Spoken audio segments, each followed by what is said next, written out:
everybody, welcome back to Football United TV. We're going to give you quick updates on transfer rumours and gossip and deals that are potentially done. Big breaking news at the moment, Rafa Benitez leaving Newcastle. There's some sort of dispute going on between the club and Rafa Benitez. The demands he wants are very reasonable. He wants a bit of money. Newcastle, I've said so many times, they've got the potential to be one of the top 6 clubs in the Premier League, but they need the backing. Obviously, Mike Astley, the owner of Newcastle, doesn't seem to want to put any more money into it, and there is this talk about a bid coming in from, I believe, possibly Qatar, from a family in Qatar. So it'll be an oil company basically going into Newcastle and buying them out. And now there's potential rumours that Jose Mourinho could be going in. Whether that would be good for Newcastle or not is up to Newcastle fans, because I'm guessing right now they feel betrayed. A lot of Newcastle fans wanted to keep Benitez. He has done so well with them, and he stuck with them when they went down to the Championship and brought them straight back up. So he's done a terrific job. He's only 59 years old as well, and he's not going to be finished. I know the Chinese league are looking at him. A few clubs want to have him for, I think, around 12 million a year. That's an amazing deal for him. But at the same time, I think he probably want to stay in Europe, probably go to another big club that's at least in Champions League or Europa League. He's definitely worthy of being a better club than Newcastle, to be fair, with the way he's been treated. It's not the fans' fault, by the way, it's just the board. But hopefully, if the board at Newcastle decide to sell and change everything around a little bit and pump some money into Newcastle, then they could be competing up there with the likes of Man City, Man United. You know, they've got one of the biggest stadiums in the Premier League, you know, and they made a film about Newcastle. Maybe anybody remember Goal, that film? You know, that was based on someone moving from Los Angeles, you know, a Mexican player from Los Angeles moving over to Newcastle. You know, like, they've got the marketing capability. It's just, I don't think anybody sees it, apart from this family that are going to take over, obviously this oil family. So we'll see what's going to happen there, and good luck to Benitez for the rest of his future. We've got Kieran Tierney, obviously is been talked about a lot in the press and on social media, because Arsenal are looking at buying him from Celtic in the Scottish Premier League. They put in a bid for him around 15 million, but it was rejected. Celtic see the price tag for Tierney to be around 25 million.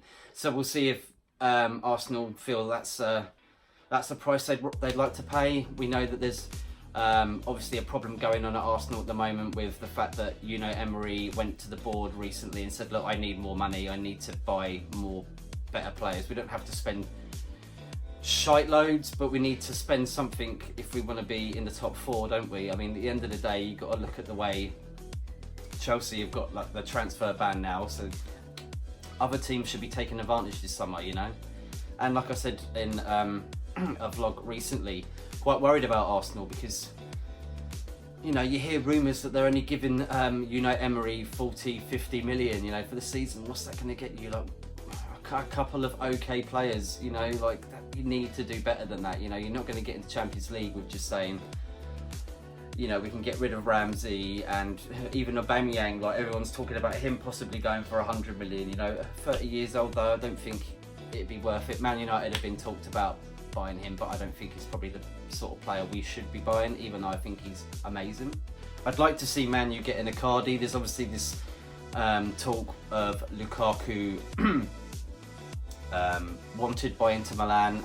They want to pay around 60 million, but United wants 70-75 million, and I'm not sure that Inter Milan will reluctantly pay it. But this is where I think Man United might be able to do good business, but they've got to pull their finger out. They want Lukaku, we want Icardi, and I believe we could do a swap deal. I think Man U could do a swap deal, but that doesn't seem to be what Inter Milan want. I think they want to keep Icardi too, but, you know, if you want something more than the other thing, then it's probably best to do a swap. I think Icardi wants to leave too. I think fans are not too keen on Icardi. Not really sure why that is. We should probably look into that a little bit more. But you don't know with Man United. They're like literally linked to every single player in the world. This is the ridiculous thing about Man United, isn't it? It's because they're just being thrown players at their door. You know, like, do you want him? Do you want him? Do you want him? And they'll be pretty much be interested in everybody, because they don't even have like a strategy of who they want and how they're going to build their team. Especially seeing as Pogba could be on his way out to either Juventus or Real Madrid.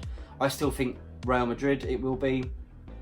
But you never know. There's crazy things happening, like De Ligt might be going to Juventus too now, apparently. But then there's like been posts and tweets of his girlfriend or wife, I'm not sure which one it is, but basically the woman that he's with, taking photos in Paris, like house hunting. So you don't know. So this is speculation. There's no truth in anything at the moment. Anything could happen with De Ligt, because obviously Mino Raiola, like, it's pushed him about to so many clubs, and they're probably still thinking about what their options would be. Even Man United might even get him. Even Liverpool could probably get him. You don't know. They don't seem to be in the transfer speculation saga at the moment. I don't hear much coming from them. They were looking at getting Pepe from Rennes, but they seem to have backed out at the last minute, and I'm not sure what happened, because they agreed the deal with the player, and apparently the fee was agreed, but then something happened. They pulled out of the deal. So you just never know what's going to happen. What else have we got here? Oh yeah, former Arsenal target Trossard is set to sign for Brighton in a club record 18 million deal. He comes from Genk in the Belgium league, and they won the league this year. I think it's the first time in 8 years, so congratulations to them. And he apparently was their star player and one of the star players of the Belgian league. It's a good signing for Brighton. He's still pretty young as well, and they got to try and keep themselves up, Brighton, because it's getting competitive and harder every year in the Premier League, especially with the clubs coming up. You've got to look at Aston Villa. They'll want to stay up, and I'm pretty sure they will, even though Bills seems to think that they'll go down, and I understand why, you know what I mean, because it's such a hard league to sort of stay up in, isn't it? But like I say, you've got to look at what Watford have done and what Bournemouth have done, and much credit to them completely. Other news, well, transfer news. Neymar's apparently telling his Brazilian teammates and friends that he's going to try and do everything he can to come back to Barcelona, or go back to Barcelona, sorry. I'm not sure how that's going to happen. PSG will literally... they're going to scrape to try and keep him there for at least another year, because otherwise it's just been a waste of money, really, for them. He's marketable for him, isn't he, really? But he shouldn't have left. He shouldn't have left Barcelona. You're going to win more stuff at Barcelona. Yeah, you're going to win the French league, but yeah, you know, PSG always going to win the French league, aren't they? Especially with the squad and the money they've got behind them. So, and it's not really anything that everyone goes, "Way, French league, wow!" Like, it's so hard to win that. It's really not. So he needs a better challenge, and I think, to be fair, he needs to sort his attitude out on the pitch as well. He's got terrific talent. We all know that. One of the best players in the world, but he's so silly at times, you know. He seems to be a bit of a showboat about his life, and he just seems to be all in the media for the wrong things, you know. He should keep his head down, play more football, I think, personally, and become what Messi and Ronaldo are, you know. Throughout their career, they've just grown, where Neymar has sort of just kept to that same standard, hasn't really proved himself in Europe, I don't think. So let's see if anything can happen with him, and probably get him into a better league and see what he can do. And he might win the Champions League, because PSG seem to flop in the Champions League. There seems to be a bit of a problem, a bit of a curse. So yeah, that's pretty much it, really. That's what's going on, like, mainstream news at the moment. I can obviously tell you that Coventry City are not going to be playing at the Rico Stadium anymore. They have been moved 23 miles up the road to Birmingham. And there's a lot of problems in the background at Coventry. They've spent, I think, around 50-60 million in the last year or so. I mean, come on, like, where's that money going? And they're in a bad situation financially. So fans are not happy. They're asking for the owners to leave. The owners are die-hard fans, I believe, as well. So it's difficult. I feel sorry for Coventry City fans, but you know, at the same time, it's 23 miles. I mean, it's quite far, but it's not that bad. It could be worse. It could be Wimbledon moving to Milton Keynes, which is a lot more further. So at least you're still a club. Count yourselves lucky for that. But yes, there should be more protests. Stand up to the owners. Try and get them out, and then try and sort out the club, like most clubs do when this happens. You know, because you look at Leyton Orient as well, how they were practically in the Championship, then went down. But they're back up again now. They sorted themselves out, they got rid of their owners, and financially they're in a much better position. That's it from me though on transfer news. We're going to give you updates as well on Women's World Cup in the next day or two. Obviously America are playing, and we've got to update you on that because I think they're probably favourites. England obviously won yesterday 3-0 against Cameroon. It was a very crazy game actually, you know, loads of VAR decisions, and the Cameroon players not very happy with the decisions, to say the least. And England didn't play very well, to be fair.